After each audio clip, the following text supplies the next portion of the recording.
Lynn Jarman Johnson with Consumers Credit Union. From finance to fitness to fatherhood, we have it all. And today we are talking to a brand new father. You know, if they're under a year, and I did say the word they, if they are under a year, it counts as a brand new father. Jake Esselink is joining us today.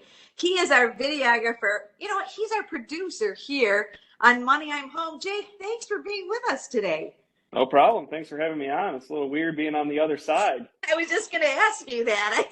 You're a fabulous editor and videographer for us. And you know what? I have known you for years now.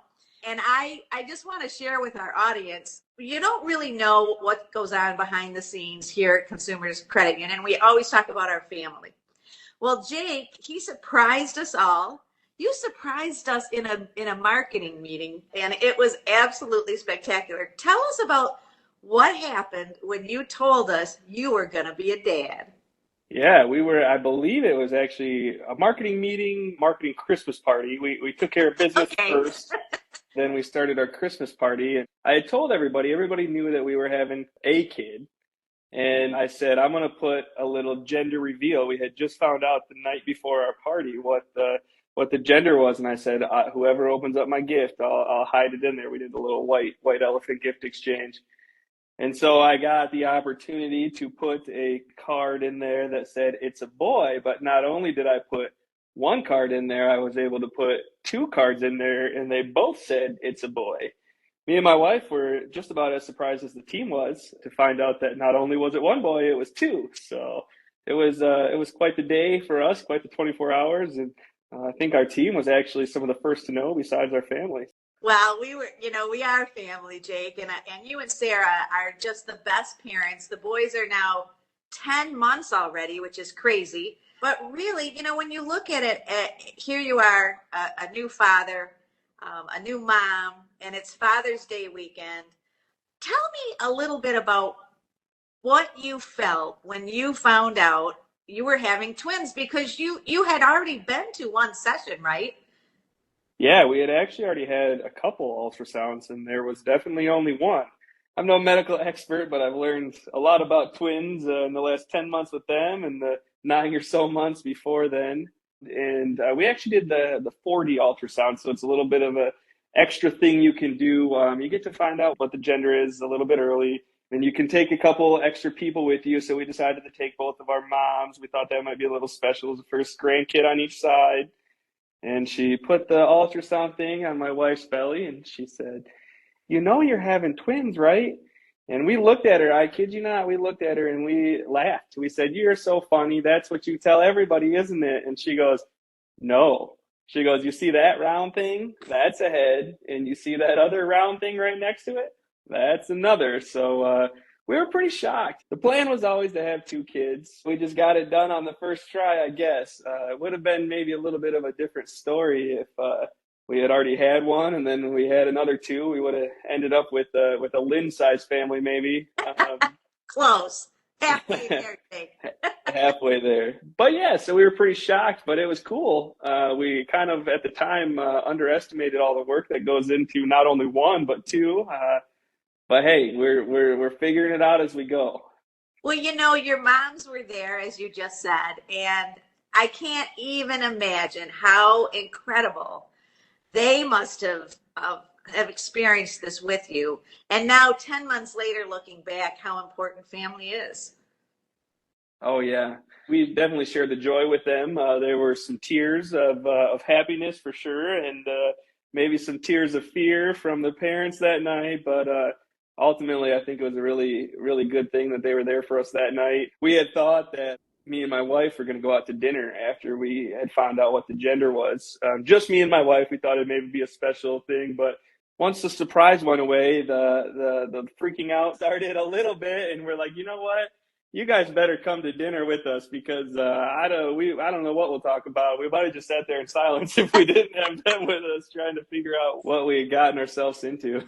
Well, I'll tell you, they're beautiful boys. So tell us a little bit about the whole experience. I mean, here we are coming off of COVID, and Sarah's a nurse. She's very, very smart about her own body and about, what's going on.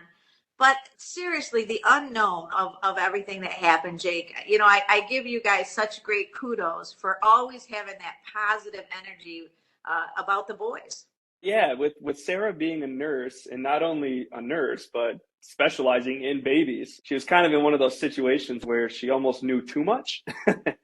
She knew all the risks and everything that were associated, not only with pregnancy, but especially with twins. And without going into too much medical detail, our pregnancy was considered a high risk pregnancy the whole time. Our they were what they call monodi twins, where they each had their own sac around them, but they shared a placenta.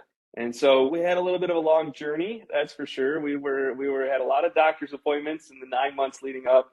But my wife did a great job with her pregnancy and taking care of herself, and got induced at 37 weeks, which is pretty remarkable with any twins, let alone the circumstance that we were in. We figured it out, and it was definitely a blessing, with the flexibility that we have here at Consumers, and being able to be there for her through all those doctor's appointments, and being able to be part of all those. I wouldn't want to be anywhere else, not only for my own sanity, but just being there for my wife and my family too. I mean, that really meant a lot. And having that opportunity to do that was great.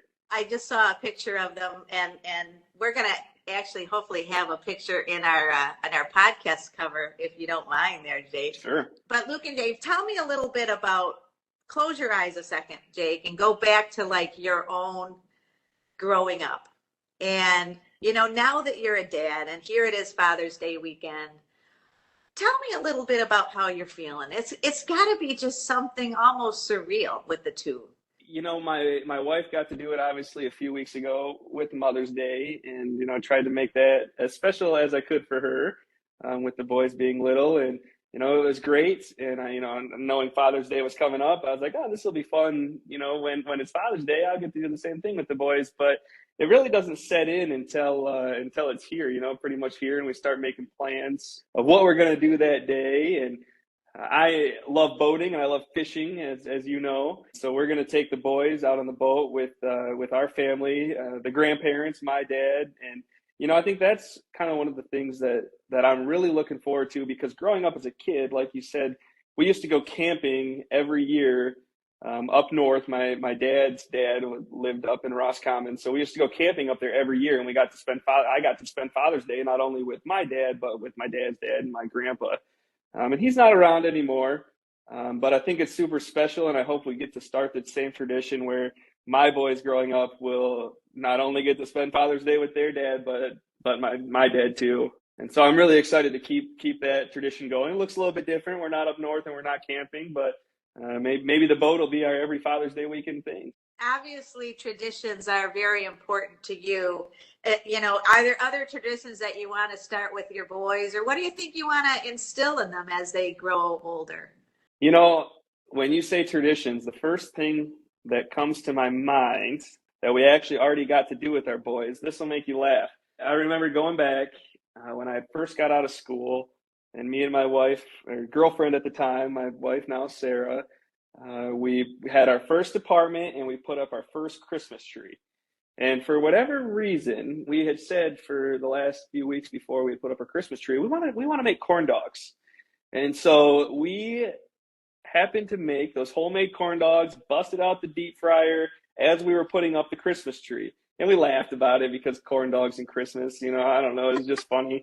But we said, this is going to be our new tradition. And one day we're going to do this with our kids. And that was probably about 5-6 years ago. And me and my wife have done that every year. And this year was the first year we got to do that with our kids. We did corn dogs and Christmas trees. I'm sure that'll be something that'll last a lifetime. Okay, I have to ask a question because it's really important, especially with consumers. Have you started their savings accounts? Yeah, we started their savings accounts, man. I want to say when they were only a few weeks old. I will admit they did not come in to open them with me. Yeah, as soon as we got those Social Security cards in the mail, we opened those savings accounts. That is amazing. What are the things the values that you want to instill in Luke and James? I grew up very close to my parents and my father, and I think that's probably one of the most important things that I want to make sure I pass on to my kids that was passed on to me. My dad, I call him pretty much every day. He's probably sick of me by now, actually. That's one of the biggest things I want to make sure that my kids know growing up is that they have someone who is a phone call away, no matter how far away they might be. To not just me, but Sarah too. Two parents that will always be there for them no matter what. That's one of the most important things that my parents made sure I knew, and one of the most important things I want to make sure my kids know as they grow up. Well, you're going to have such a great ride. Let me tell you. Well, Jake, congratulations to you on this Father's Day. To you and Sarah for being amazing parents every single day. Your families too, and the Consumers family. We're just so excited to have talked to you today. Give those babes a hug for us, would you? Will do, definitely. Thanks so much for joining us. I'm Lynn Jarman Johnson with Consumers Credit Union. Hey, Jake Esselink, who you just heard from, thank you so much for your editing skills. I hope everybody has the most fabulous Father's Day. If you can, pick the phone up. Give your father a call, your father-in-law, or maybe your son, or just somebody that you just want to share a little love with, because I'll tell you what, they are the backbone of what all of us bring to the table every single day. And it's families like Jake and Sarah that grind it out every day with twins, and your family too. Happy Father's Day from Consumers Credit Union.